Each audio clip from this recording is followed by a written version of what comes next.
अस्सलामुअलैकुम, welcome to Madan media. आप सुन रहे हैं मोहम्मद मदनी की आवाज़। आज एक बार फिर सिटीज़ ऑफ पाकिस्तान सीरीज़ का एक और एपिसोड लेकर हाजिर हुआ हूँ। आज की इस वीडियो में मैं आपको पंजाब के एक खूबसूरत ज़िला बहावलपुर के बारे में मुकम्मल तफसील के साथ बताऊँगा, तो वीडियो को पूरी देखिएगा। तो शुरू करते हैं अपनी आज की वीडियो।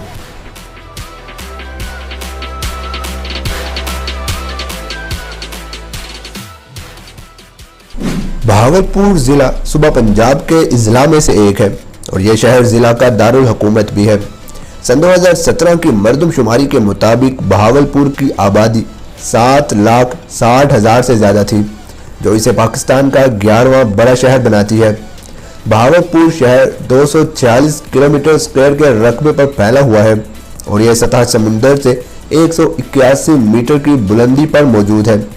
बहावलपुर का पोस्टल कोड 63100 जबकि डायलिंग कोड 062 है। बहावलपुर शहर 1748 में कायम किया गया। बहावलपुर में 1955 तक नवाबों के अब्बासी खानदान की हुकूमत रही और बहावलपुर शाही रियासत का दारुल हुकूमत था। बाद में नवाब बहावलपुर में एक बहुत बड़ा तामीराती हिस्सा छोड़कर गए और बहावलपुर आज उन्हीं की बाकियात की वजह से जाना जाता है। यह शहर चोलिस्तान सहरा के किनारे पर वाक़ है और साथ में मौजूद लाल सुहानरा नेशनल पार्क के लिए गेट का काम करता है।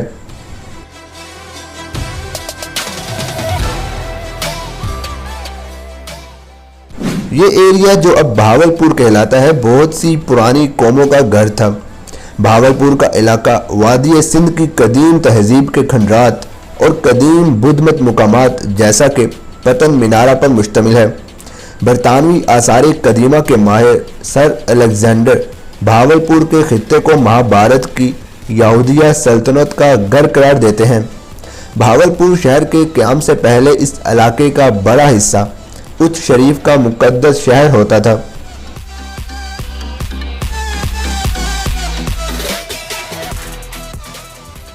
बहावलपुर की बुनियाद नवाब बहावर खान वन ने 1748 में रखी थी। इस खित्ते उच्च से शिकारपुर सिंध हिजरत करने के बाद बहावलपुर को दारुल हुकूमत बना दिया गया। यह शहर इब्तदाई तौर पर अफगानिस्तान और वस्ती हिंदुस्तान के दरमियान तजारती रास्तों के लिए एक चौकी बन चुका था। 1785 में दुरानी कमांडर सरदार खान ने बहावलपुर शहर पर हमला किया और सिंध के मियाँ अब्दुल नबी के बिहाफ में बहावलपुर की कई इमारतें तबाह कर दी। बहावलपुर के हुक्मरान अपने साथ उच्च घराने को मिलाकर एक किले में महफूज हो गए और वहां से हमले को कामयाबी से पिछपा किया।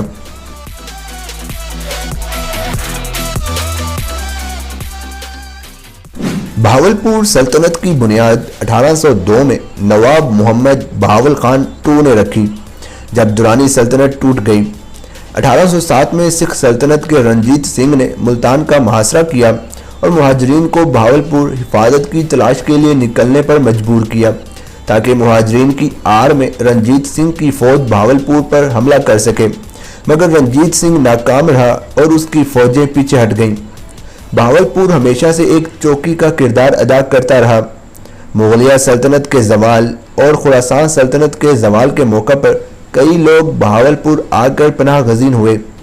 सिख सल्तनत के हमले के खौफ से नवाब मोहम्मद बहावल खान III ने 22 फरवरी 1833 में अंग्रेज़ों से एक मुआहिदे पर दस्तखत किए, जिनमें नवाब की आज़ादी और बहावलपुर की खुद मुख्तारी की ज़मानत दी गई। 1830 तक बहावलपुर तजारती रास्तों के लिए ख़त्म हो चुका था और शहर में कई दुकानें वीरान हो चुकी थी और आबादी का ज़्यादातर हिस्सा भी हिंदुओं पर मुश्तमिल था। 1845 तक दिल्ली को तजारती रास्तों के लिए खुलने पर बहावलपुर एक बार फिर तजारती रास्तों के लिए इस्तेमाल होना शुरू हो गया। 1866 में बहावलपुर की हुक्मरानी के लिए एक बहरान पैदा हुआ, जिससे बहावलपुर में बरतानवी असर व रसूख में काफ़ी इजाफा हुआ। 1874 में बहावलपुर को एक बल्दिया की हैसियत से तश्कील दिया गया।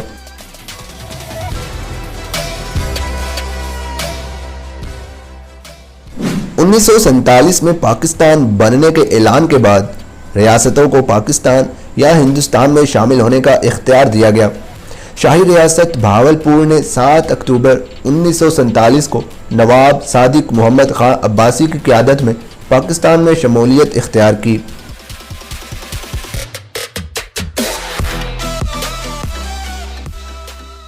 अहम फसलें जिनके लिए भावलपुर पहचाना जाता है उनमें कपास, गन्ना, गंदुम, सूरजमुखी के बीज और चावल शामिल हैं। भावलपुर के कुछ फल भी हैं जिन्हें मुल्क से बाहर बरामद किया जाता है, जिनमें आम, खजूर और अमरूद शामिल हैं। सब्जियों में प्याज, टमाटर, गोभी, आलू और गाजर शामिल हैं। भावलपुर में इंडस्ट्री भी काफ़ी फैल रही है, जिनमें कास्टिक सोडा, ऑयल मिल, पोल्ट्री, कुकिंग ऑयल और फ्लोर मिल की इंडस्ट्री शामिल है।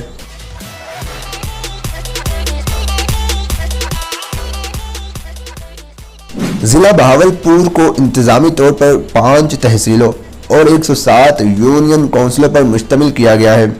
इन तहसीलों में अहमदपुर शिरकिया, भावलपुर, हासिलपुर, खैरपुर और याजमन शामिल हैं।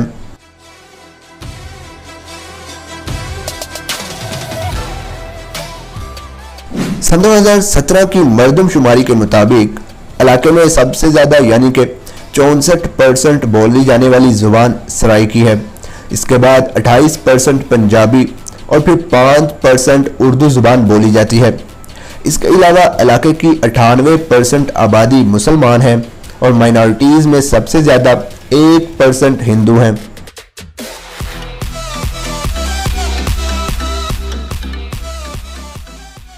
साबिक हॉकी खिलाड़ी समीउल्लाह खान का ताल्लुक बहावलपुर से था।